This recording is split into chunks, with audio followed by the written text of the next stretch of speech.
On Jerusalem Dateline, exciting discoveries bring the book of Judges alive at the excavation site at ancient Shiloh. See the emerging walls of the tabernacle and the Holy of Holies, which sheltered the Ark of the Covenant.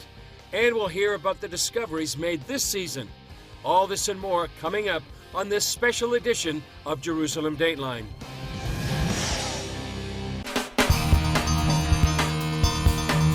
Hello and welcome to this special edition of Jerusalem Dateline. I'm Chris Mitchell.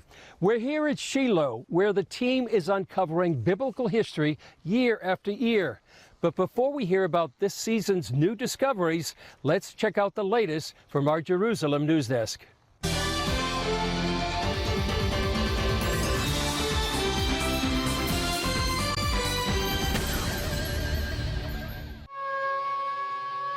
On Jerusalem Dateline, exciting discoveries bring the book of Judges alive at the excavation site at ancient Shiloh. See the emerging walls of the tabernacle and the Holy of Holies, which sheltered the Ark of the Covenant. And we'll hear about the discoveries made this season. All this and more coming up on this special edition of Jerusalem Dateline.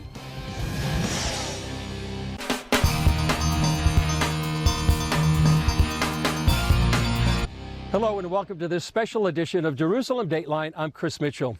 We're here at Shiloh, where the team is uncovering biblical history year after year. But before we hear about this season's new discoveries, let's check out the latest from our Jerusalem news desk. The terror group's missiles, rockets, and drones set fires on the Golan Heights and near the Sea of Galilee. Hezbollah launched the barrage after Israel assassinated one of its top commanders, whose ultimate goal was to conquer Jerusalem.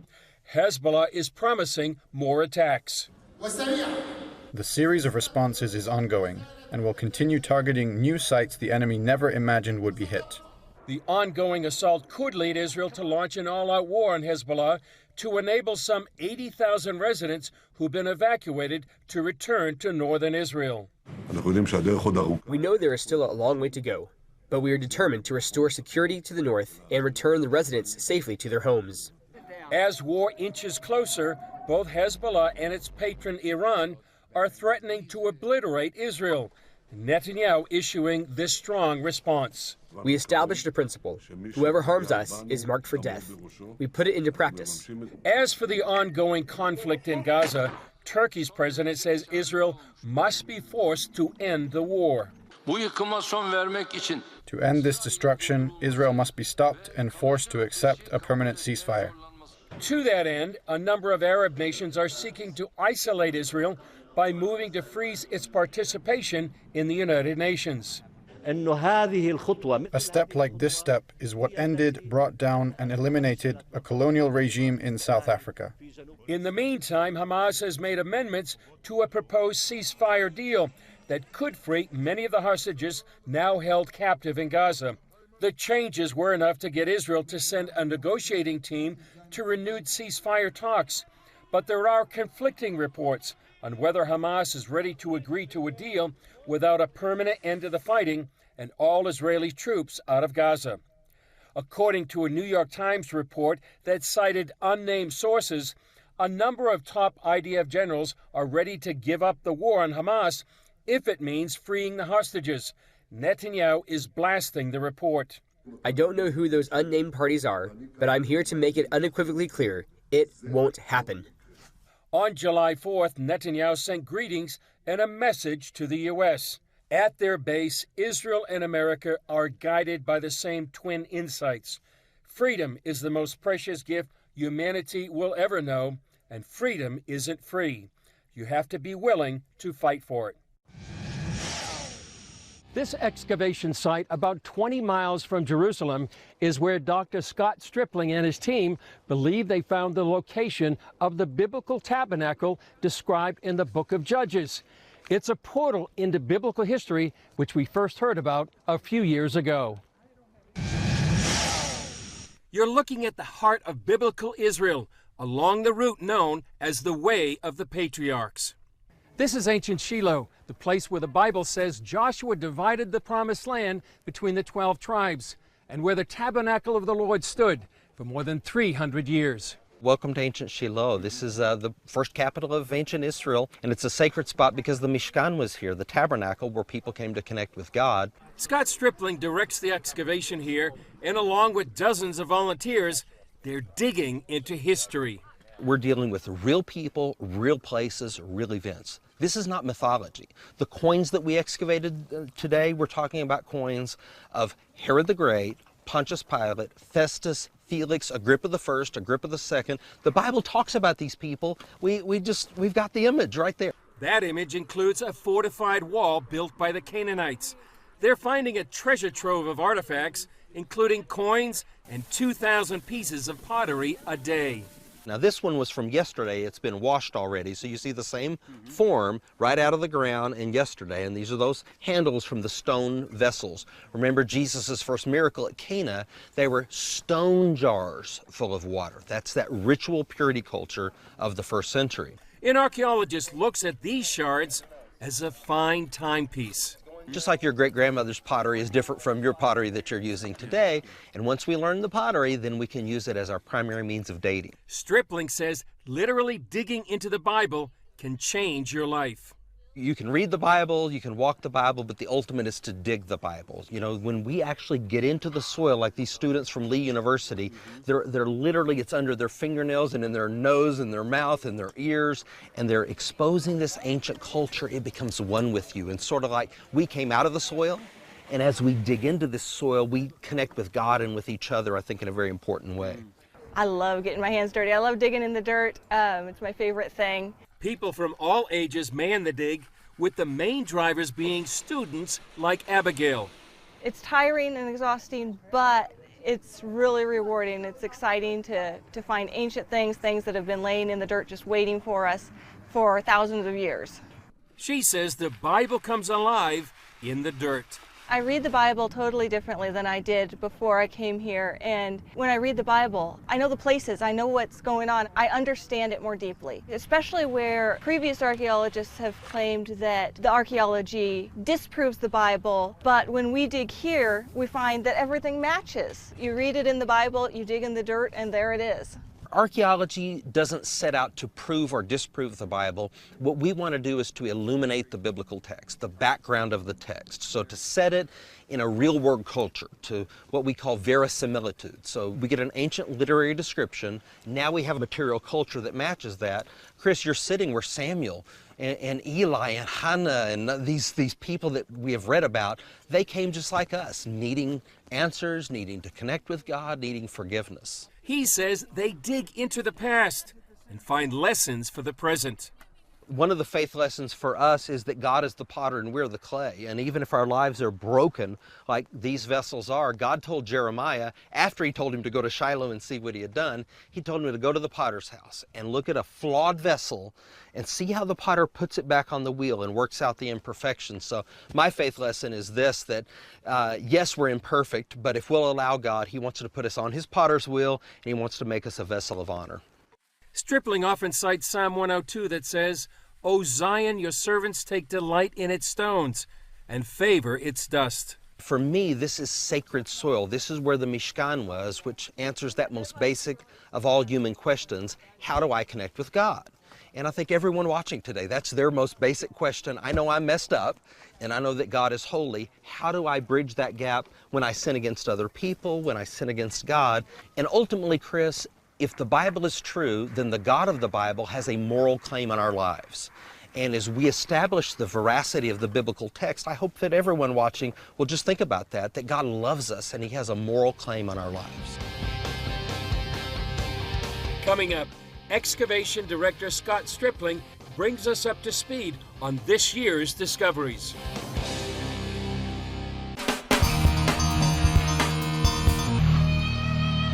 Scott Stripling, it's really an honor to be back here in Shiloh. We were here last year. Tell us what's new since last year. Well, welcome back to Tel Shiloh. You can see that we're making progress. We're getting deeper in all of our squares, and we're working in three main areas.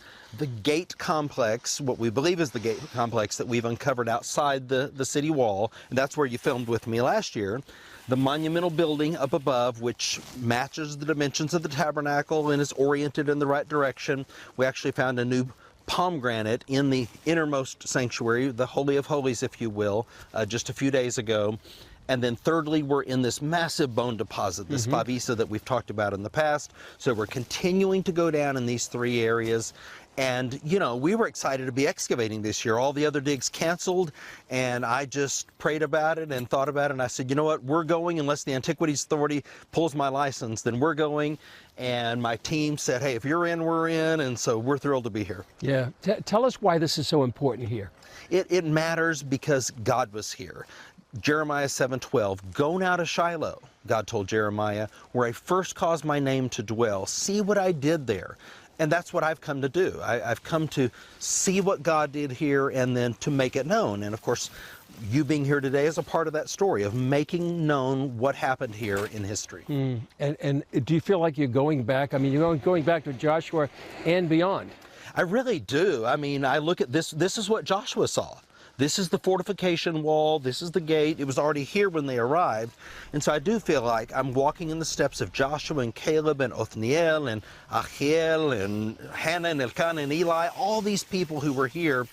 In a sense, we get really busy working and, you know, it's tedious. But I stop every once in a while and just say, okay, this is really awesome. We're walking in the steps of amazing people. What's the lesson for us today? Well, I mean, the faith lesson for me is this, that when we take the biblical text and the material culture, they line up. And that says to me that there is a God of the Bible and that he has a plan for our lives. And so we see that plan sometimes involves judgment. We have a destruction layer here from the Philistines when God allowed Shiloh to be destroyed. But we also see signs of abundance. We see the tabernacle. We see where people came to connect with God vertically and then horizontally with each other.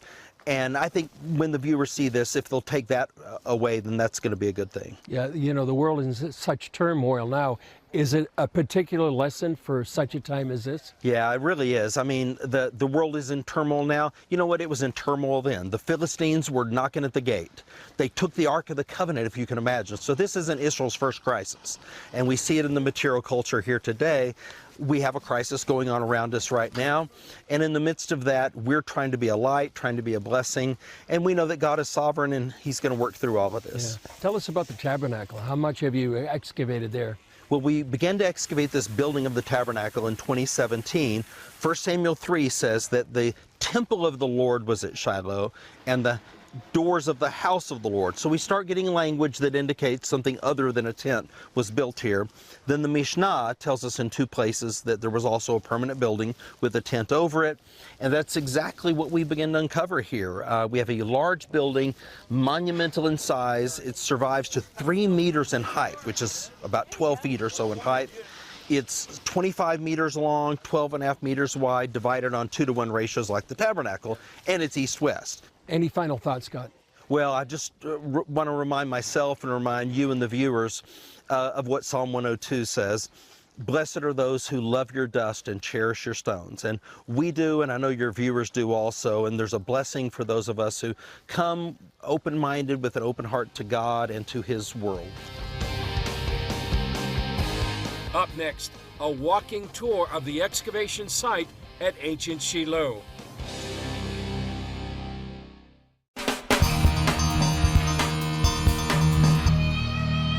Well, Scott, what are we seeing here?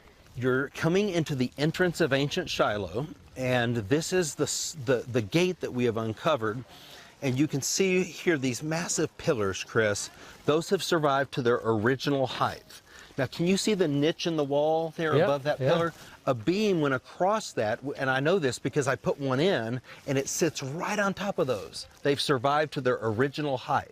So this would have been the entrance to Shiloh? So this was would have been a roof coming across here, so people would have entered from over here, gone through these pillars underneath this roofed area. So this is the outer gate chamber. Yeah. So you've got a market going on out here, basically. People are buying and selling, bartering and so forth, socializing.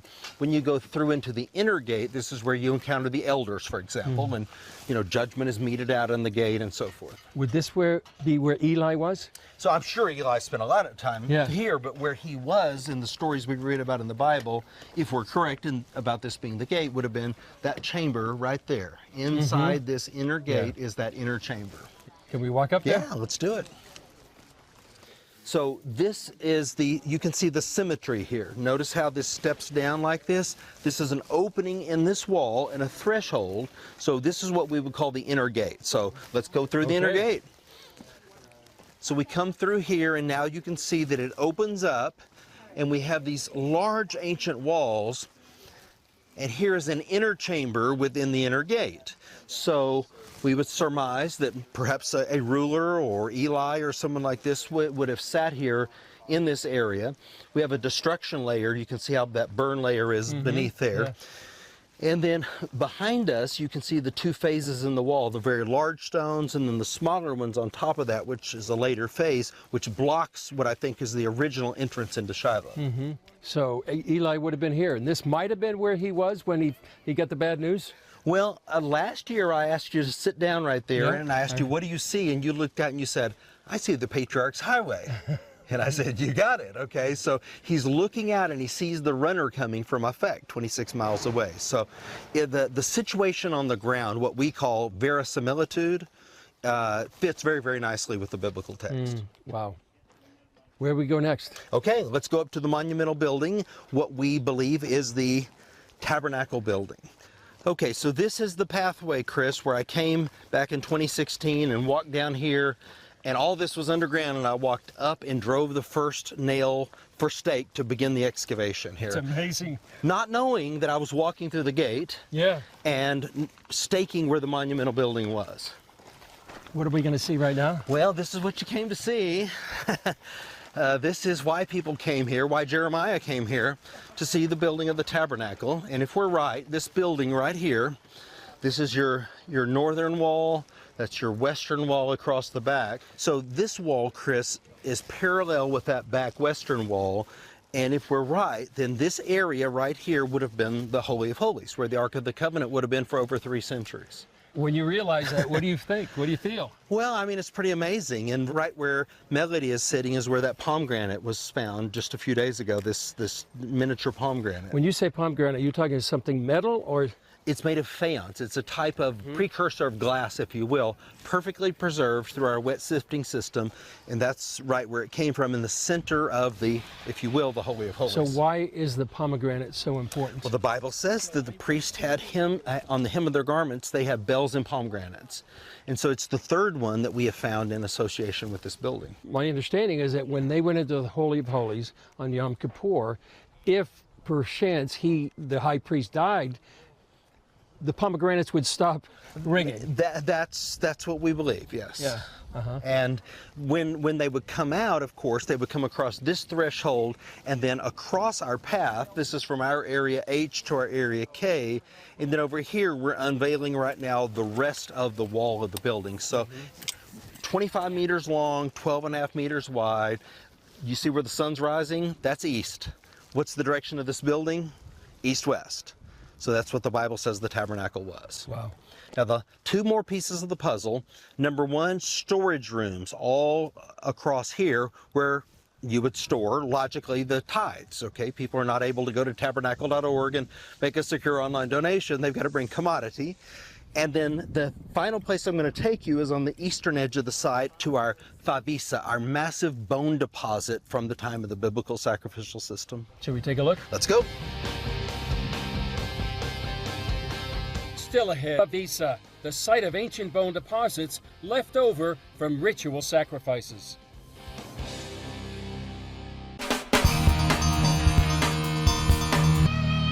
So this is our area D. It's the eastern edge of the site. And back in the 1980s, Bar Ilan University excavated here at Shiloh for 4 seasons. We're actually the third major expedition here.